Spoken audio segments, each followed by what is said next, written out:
अगर मैं आपसे ये कहूँ कि इंसान कभी चाँद पर गया ही नहीं और अगर मैं ये भी कहूँ कि पूरी दुनिया को एक झूठ दिखाया गया, तो शायद आप हँस देंगे। लेकिन क्या हो अगर ये सवाल सिर्फ कॉन्स्पिरेसी नहीं, बल्कि साइंस, पॉलिटिक्स और पावर का खेल हो। 1969 का साल, कोल्ड वॉर अपने पीक पर। अमेरिका और सोवियत यूनियन एक दूसरे को हर चीज में नीचे दिखाने की कोशिश करते हुए, और अचानक एक दिन नासा की तरफ से ऐलान होता है, हम चांद पर पहुंच गए हैं। पूरी दुनिया हैरान रह जाती है, लेकिन आज भी 50 साल बाद भी ये सवाल जिंदा है, क्या इंसान वाकई मून पर गया था या ये सब सिर्फ एक हिस्टोरिकल ड्रामा था। आज हम इस वीडियो में हर एंगल, हर डाउट और हर प्रूफ को डिटेल से देखेंगे, और वीडियो के एंड में हम इस चीज का नतीजा निकालेंगे कि क्या इंसान वाकई चांद पर गया था। अपोलो मिशन क्या था। नासा ने 1961 में एक गोल अनाउंस किया, इस डेकेड के एंड तक हम इंसान को चांद पर उतारेंगे। इस प्रोजेक्ट का नाम रखा गया अपोलो प्रोग्राम। इस पर लगने वाली कॉस्ट आज के पैसों में 200 बिलियन डॉलर से भी ज्यादा। 1969 में लॉन्च हुआ अपोलो 11। इस मिशन में 3 एस्ट्रोनॉट्स थे, Neil Armstrong, Buzz Aldrin, Michael Collins. Mission का स्ट्रक्चर एकदम सिंपल था, command module, service module and lunar module. Neil और बज मून पर उतरे और माइकल कोलिंस अकेला ऑर्बिट में रहा, और फिर वो मोमेंट आया जब नील आर्मस्ट्रॉन्ग ने मून पर कदम रखा। लेकिन यहीं से डाउट शुरू होते हैं।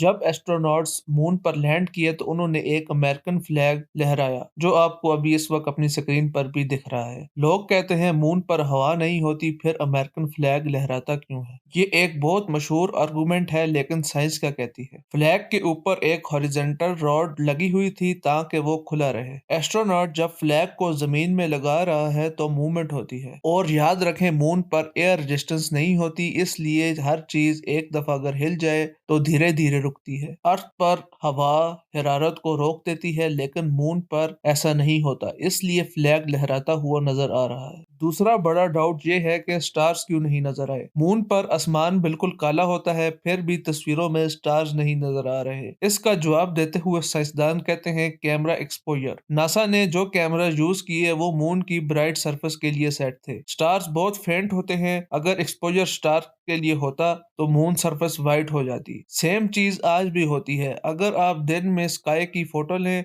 तो स्टार नजर नहीं आते। इसका मतलब ये नहीं कि स्टार्स वहां होते ही नहीं है। तीसरा बड़ा सवाल ये है कि मून फोटोज में शेडोज अलग अलग डायरेक्शन में क्यों हैं। ये भी एक मशहूर क्लेम है, मून फोटोज में शेडोज अलग अलग डायरेक्शन में क्यों हैं। ये सिर्फ स्टूडियो लाइट से पॉसिबल है, लेकिन मून की सरफेस अनइवन और उसमें छोटी छोटी हिल्स बनी हुई है, और सनलाइट जब रिफ्लेक्ट होती है तो शेडोज एंगल चेंज करती हैं। अगर आप पहाड़ों में सनसेट को देखें तो आपको भी शेडोज अजीब लगेंगी। इसका मतलब ये नहीं कि वहां लाइट्स लगी हुई थी। चौथा सवाल ये है कि उस वक्त के ज़माने में टेक्नोलॉजी इतनी एडवांस कैसे थी। 1969 के कंप्यूटर्स आज के कैलकुलेटर से भी कम पावरफुल थे। तो इससे ये सवाल पैदा होता है कि मून मिशन कैसे पॉसिबल था। इसका जवाब साइंसदान देते हैं, सिंप्लिसिटी। अपोलो कंप्यूटर सिर्फ नेविगेशन, ट्रैजेक्टरी और कैलकुलेशंस के लिए बना था, किसी भी किस्म की एप्स और सॉफ्टवेयर नहीं। और सबसे इम्पोर्टेंट बात, एस्ट्रोनॉट्स को मैनुअल कंट्रोल दिया गया था, क्योंकि जब ल्यूनियर मॉड्यूल ऑलमोस्ट क्रैश होने वाला था तो नील आर्मस्ट्रॉन्ग ने खुद कंट्रोल संभाला।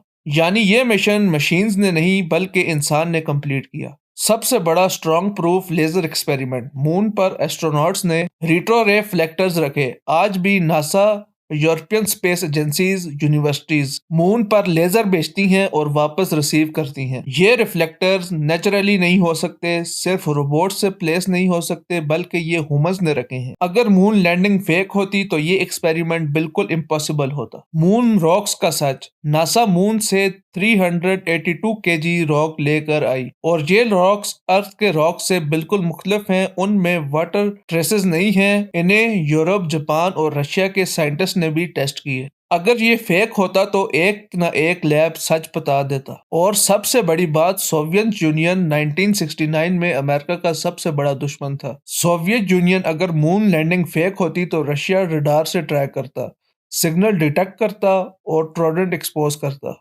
लेकिन रशिया ने मिशन ट्रैक किया, सिग्नल रिसीव किए और मिशन को एक्सेप्ट किया। पॉलिटिक्स में दुश्मन झूठ कभी नहीं छुपाते। अब सवाल ये है कि लोग मून मिशन पर डाउट क्यों करते हैं? क्योंकि इंसान को मिस्ट्री पसंद है, बड़ी चीज पर यकीन मुश्किल से होता है और इंसान का गवर्नमेंट्स पर ट्रस्ट वीक होता जा रहा है। मून लैंडिंग साइंस का कम और बिलीव का टेस्ट ज्यादा बन चुकी है। अगर हर चीज को मिलाकर देखा जाए, साइंस, फिजिक्स, एविडेंस और ग्लोबल वेरिफिकेशन, तो जवाब एक ही है, इंसान वाकई चांद पर गया था। लेकिन सवाल अब भी जिंदा है, क्या हम फ्यूचर में वापस जाएंगे और क्या वहाँ कुछ और भी है जो अभी तक छुपा हुआ है? अगर आपको आज की वीडियो पसंद आई है तो चैनल को लाइक करें और इसे सब्सक्राइब करें और अपनी राय कमेंट सेक्शन में जरूर बताएं। मिलते हैं किसी नेक्स्ट वीडियो में, तब तक के लिए अल्लाह हाफिज।